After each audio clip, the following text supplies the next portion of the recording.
A palavra de Deus diz assim, em Romanos 3, do verso 19.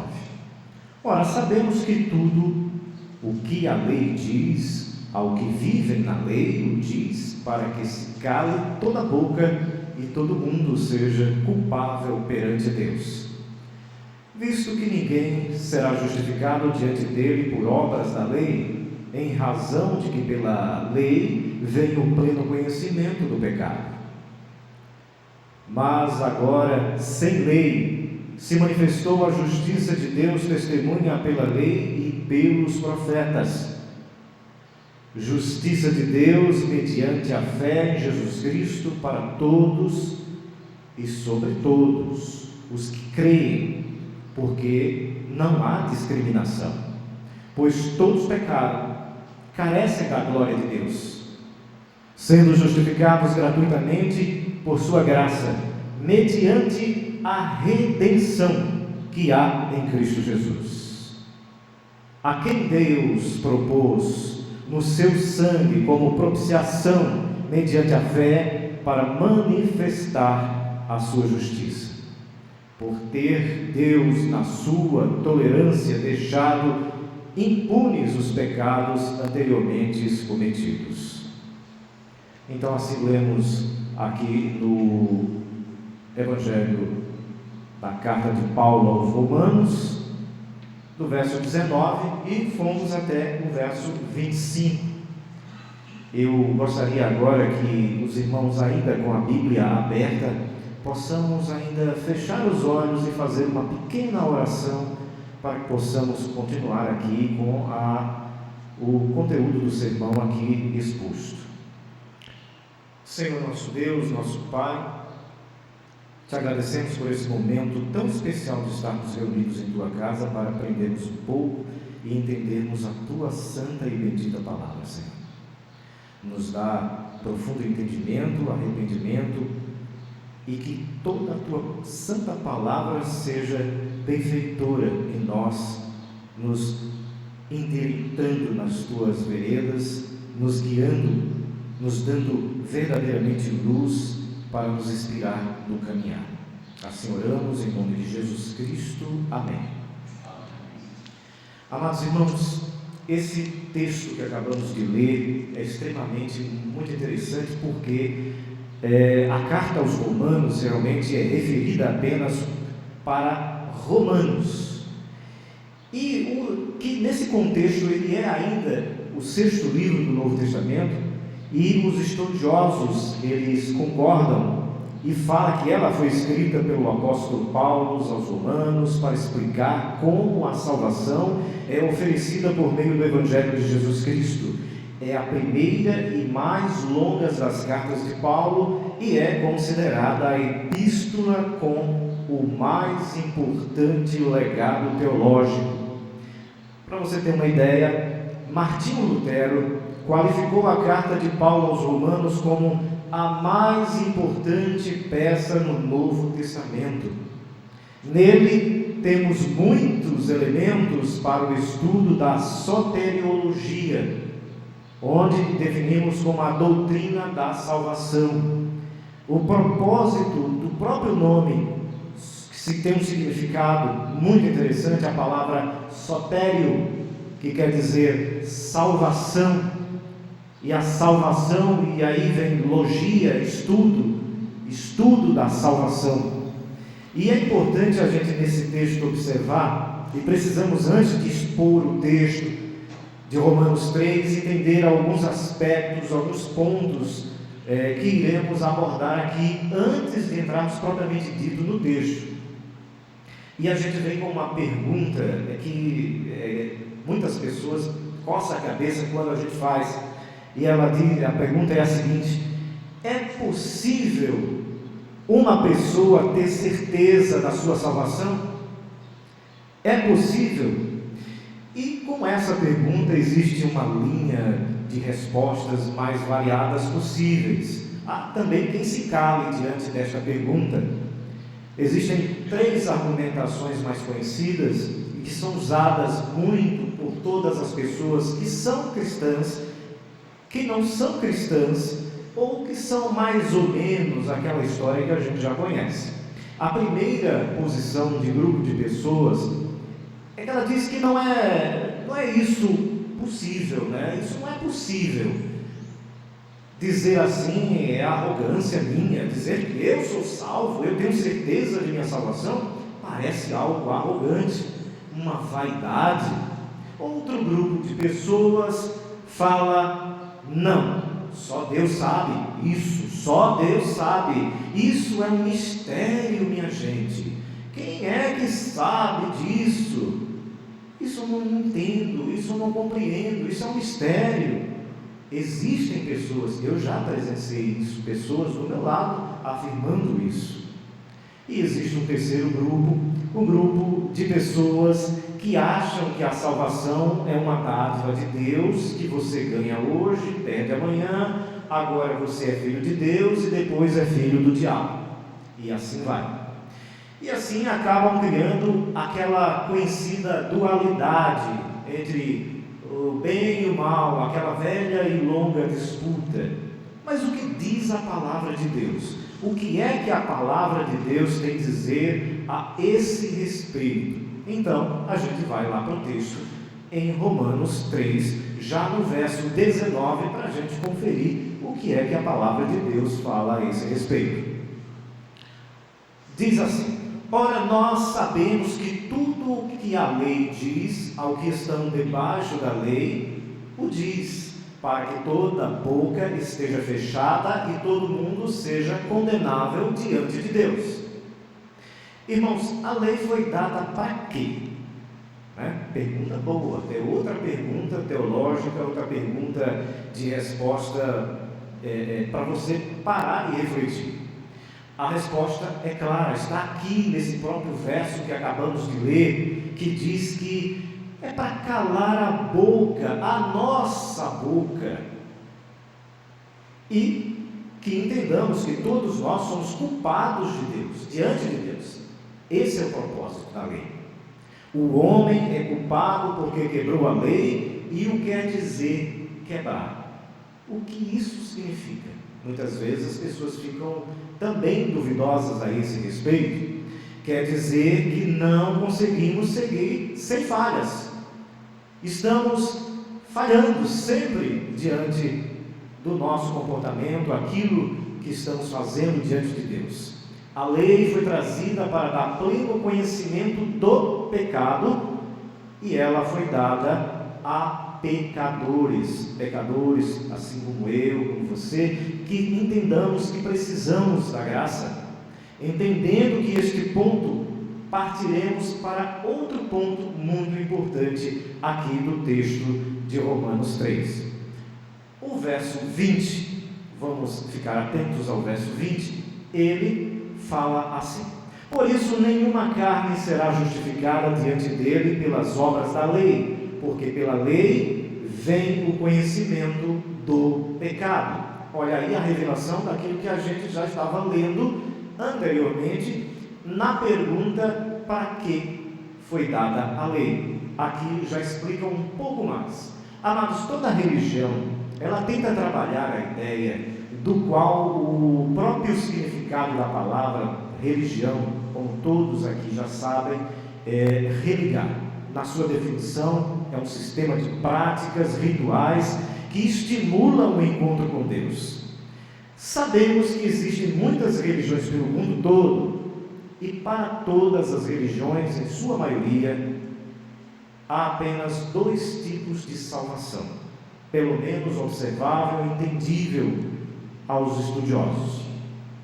Uma diz que o homem é justificado diante de Deus por aquilo que faz, ou seja, a gente percebe que a dinâmica começa de baixo para cima. Aqui neste método se diz que, ao cumprir normas, regras, rituais e cultos ou pagamento de promessas, também pode estar incluído aí no bojo contribuições financeiras, autossacrifício, flagelos, e a gente começa a se perguntar. Parece que na maioria das religiões tem tudo isso misturado ou algum dessas coisas que a gente já viu. Pessoas que acham que poderá fazer alguma coisa para acrescentar em sua salvação. A gente até ouviu na semana passada o reverendo Marcos falar sobre este ponto. Perceba que todas as religiões estão nessa dinâmica, mas a única que não está é o cristianismo bíblico, aquele que é pregado pelos apóstolos, que funciona da seguinte forma: os irmãos devem conhecer, eu sei disso. É Deus quem vem ao encontro do homem, é justificado gratuitamente de seus pecados. Vamos lá no verso 21 para a gente acompanhar essa dinâmica. Mas agora se manifestou sem a lei a justiça de Deus, tendo o testemunho da lei e dos profetas. Mas agora se manifestou sem a lei a justiça de Deus, tendo o testemunho da lei e dos profetas. Aqui, Deus mostra ao homem a graça e como ela funciona. Não há mais a necessidade de sacrifícios de animais. Cristo fora colocado como sacrifício insubstituível, e Deus estabeleceu a condição do homem de condenado para a salvação. Essa foi a regra principal de Deus ao instituir sua justiça e reparar o pecado do homem através da graça. E esta condição foi também mostrada nos tempos antigos anteriores, como está escrito lá em Isaías 53, no versos 5 e 6, que diz assim: mas ele foi ferido, isso é o verso 5 do Isaías 53, mas ele foi ferido por causa das nossas transgressões e moído por causa das nossas iniquidades. O castigo que nos traz a paz estava sobre ele, e pelas suas pisaduras fomos sarados. No verso 6, todos nós andávamos desgarrados como ovelhas, cada um se desviava pelo seu caminho, mas o Senhor fez cair sobre ele a iniquidade a nós todos. Aqui a gente percebe a descrição de Isaías ao definir claramente a ação de Deus através de Cristo, relatando estas palavras. Já aqui percebemos a justiça de Deus. O próprio Isaías explica, fala daquilo que o Messias haveria de cumprir em tempos anteriores, nos tempos posteriores, e que era oferecida ao homem gratuitamente. Agora a gente vai nos versos 22 e 23, 24 e 25 e vamos ver isso, como a palavra de Deus aqui em Romanos, no texto que estamos lendo, vai falar a respeito da justiça. Isto é, a justiça de Deus pela fé em Jesus Cristo para todos e sobre todos os que creem, porque não há diferença. O verso 24, sendo justificados gratuitamente pela sua graça, pela redenção que há em Cristo Jesus. Justiça. De que maneira esta justiça é dada? É outra pergunta novamente. E Deus justifica pecadores mediante a fé em Jesus Cristo, não por obras, não por guardar a lei, não por dietas de alimentos, porque a obra, ela busca o esforço humano, o trabalho humano, de rebuscar dentro de si qualidades, especialidades, aquilo que porventura o homem acha que de baixo para cima possa trazer algum agrado a Deus. A fé é dádiva de Deus, e Deus deu ao homem para receber a graça da salvação. É o que vemos lá em Efésios, no capítulo 2, do verso 8. Porque pela graça sois salvos, por meio da fé. E isto não vem de vós, é dom de Deus. No verso 9, diz assim: não vem das obras, para que ninguém se glorie. Ora, se as obras têm um esforço humano, também existe os defeitos humanos que podem aflorar mediante a isso. Porque quando alguém faz alguma coisa, quer se vangloriar, eu fiz isso, eu faço aquilo, enfim, começam a dar-se glórias a si mesmo. Vamos ilustrar aqui como seria essa justiça de Deus mediante Deus ao homem. O homem sendo representado por um pedinte de esmolas, estendendo as mãos ao Deus, e o pedinte, que é o homem, não tem nada a oferecer a Deus. O que ele pode oferecer a Deus? Na sua miséria, não tem nada para oferecer a ele. Ele, o pedinte, fica de mãos estendidas, e Deus graciosamente o concede. Concede o quê? Outra pergunta. Graça, né? Graça. E Paulo aqui relata que essa justiça divina é para todos, da época, judeus e gentios. Ele não faz acepção, escolha, porque mediante esse contexto na época existia ali alguns conflitos, algumas questões internas, porque as pessoas pareciam que estavam flertando ainda com o antigo judaísmo da época e pareciam que não queriam viver o cristianismo de forma ampla, na sua plenitude, pela graça. O tempo da graça tinha sido inaugurado. No verso 25, a qual Deus propôs para propiciação pela fé no seu sangue, para demonstrar a sua justiça pela remissão dos pecados dantes cometidos sob a paciência de Deus. Bom, a quem Deus propôs no seu sangue a propiciação? Primeiro, vamos entender o que é propiciação. Muitas vezes a gente pode ficar meio que complicado com tantos nomes diferentes e até mesmo convivendo, lendo a Bíblia, não entendemos. Significa cobrir, expiar, reconciliar, pacificar. No hebraico chama-se caforete, que tem um significado que era justamente a tampa da arca da aliança. E a gente pode observar nesse contexto, quando Deus mandou Moisés fazer a arca, ele detalhou várias coisas, entre elas as dimensões, os materiais, tudo que ele pediu fosse realmente feito e relatou até o propiciatório. A gente sabe que dentro da arca ficava as tábuas da lei.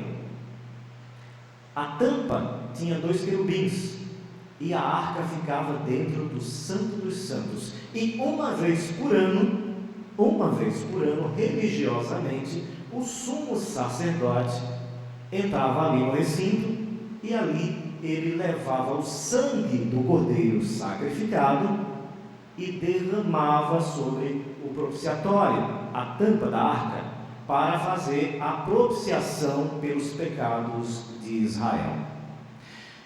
O que precisamos entender aqui é a seguinte dinâmica: aquela tampa da arca cobria 2 coisas importantes: as 2 tábuas da lei.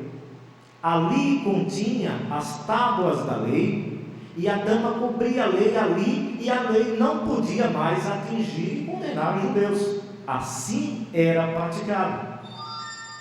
Porque o sangue que ali era derramado sobre a tampa tinha essa, digamos assim, uma certa mitologia nesse ponto de pensamento, se a gente for analisar a um certo momento, porque apesar de ter sido um pouco de romantismo, mas era de fato a forma de realizar esse momento tão espontâneo de fé.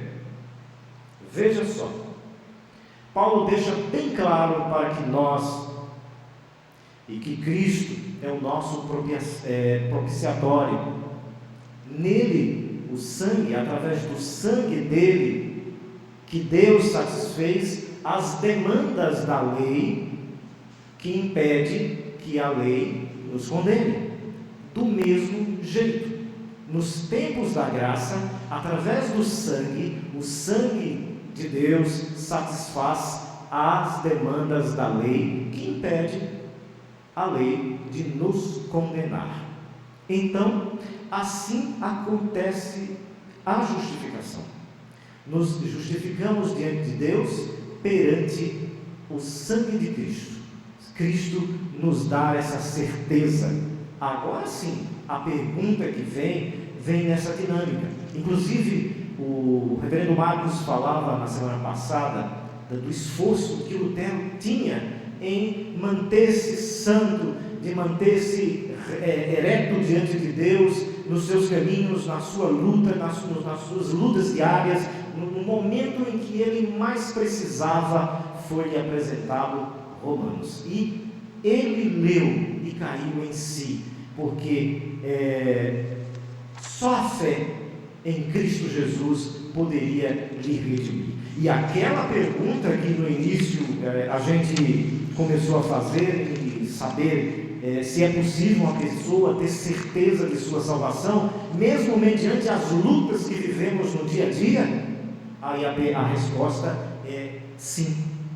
Mesmo com nossas quedas, com nossos fracassos, nós podemos nos levantar, porque Cristo nos garante no seu propiciatório, no seu sangue derramado. Ele comprou claramente esta briga, e cabe a cada um de nós esse entendimento de que somos salvos sim, pela graça em Cristo Jesus. E a gente pode ver lá no verso 1 do capítulo 5 de Romanos, que diz assim: justificado, pois, mediante a fé, temos paz com Deus por meio de nosso Senhor Jesus Cristo. E essa justificação é mediante a fé, e não mais pelas obras, não mais aquilo que você tenha que fazer, andar de joelhos, carregar pedra na cabeça, ou se chicotear, ou fazer aquilo ou outro. A gente via muito isso. Quem assistiu o filme do Lutero, a gente via como era o procedimento daquela época, as pessoas em relação ao pecado e a sua vivência no dia a dia. Quanto mais aquela pessoa tentava se santificar através de obras, mais vazia se encontrava. E quanto mais nós hoje tentamos, por algum meio, abraçar alguma coisa mágica, mirabolante, ou até mesmo vivenciar um aconchego na fé, o que eu quero dizer com isso? Muitas pessoas, até o reverendo Marcos falava da preocupação de muitas pessoas estarem voltando ao antigo catolicismo romano, às antigas crenças e práticas. Por quê? Por conta que não creram no Evangelho verdadeiramente, porque é a fé, pois é mediante a fé, só ela irá salvar com Cristo o homem de suas misérias, de seus pecados. E não é por isso que devemos saber que temos defeitos e pecados, tropeçamos, devemos nos desanimar no caminhar. É ter a certeza, porque a fé que temos hoje foi dada por Deus, como lemos lá em Efésios, e é bom que a gente tenha cuidado com isso. Não nos vangloriamos, não nos deixamos assoberbar, não.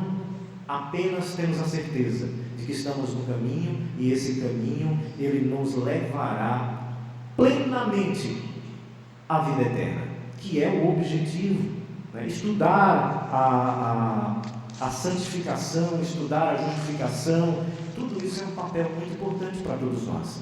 É uma preocupação muito grande. Quando a gente está aqui na igreja, nos reunimos sempre aos domingos e vemos o comportamento de um e outro, e a gente vê estampado em cada rosto o desejo de crescer, de agradar a Deus, de cultuar a Deus do mesmo jeito, da mesma maneira que Ele nos ensinou. E todos os domingos nós vemos isso, sentimos isso.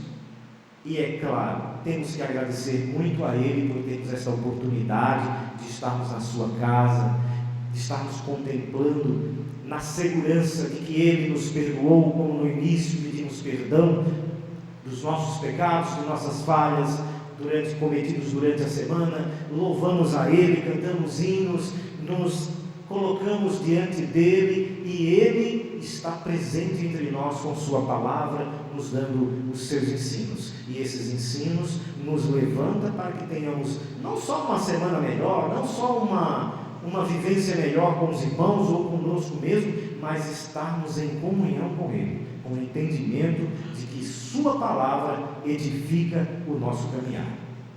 Abramos os nossos corações para entender definitivamente que todos nós, crentes, temos que ter dignamente a certeza de que somos salvos em Cristo Jesus.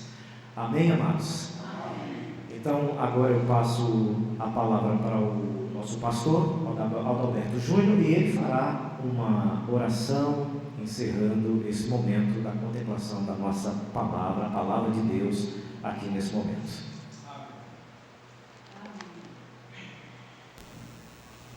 Meus irmãos, boa tarde na graça de Cristo Jesus. É maravilhoso termos a palavra do nosso Deus tão acessível, não é? Desta forma, o Senhor Deus falou conosco esta tarde, nos lembrando a maravilhosa graça que recebemos em Cristo Jesus, a salvação, por meio da fé. Sola Fide é um dos brados, é uma das colunas da Reforma Protestante. Estamos no mês de outubro, comemorando o aniversário da Reforma Protestante. Foram muitos sangues derramados para que hoje tivéssemos essa liberdade. E o nosso Deus nos agraciou especialmente com o sangue do seu Filho. Em Jesus Cristo nós temos a remissão dos pecados. Ele viu que ninguém o buscava, viu que éramos inimigos dele, e do alto desceu na pessoa do seu Filho. Seu Filho cumpriu a lei, se entregou por nós, subiu aos céus, deixou-nos o Espírito Santo que habita em nós, e do alto também agora o buscamos, não mais para sermos salvos, mas para sermos aperfeiçoados nele, porque salvo nós já somos. Temos essa garantia nas Escrituras e a confirmação através do Espírito que Ele nos deu, o seu Espírito Santo. Vamos orar ao nosso Deus, irmãos, agradecendo ao Senhor por Ele ter falado aos nossos corações. Vou pedir à irmã Betânia que nos conduza a Deus em uma oração. O irmão Altomir vai levar o microfone. Oremos, irmãos. Pai Santo, Pai amado, aqui estamos, Senhor, meu Deus, reunidos para a Tua palavra, aprendemos, meu Deus. E te agradecemos, desde já, pela presença de cada irmão aqui, Senhor Deus, que veio ouvir a Tua palavra, aprender cada vez mais.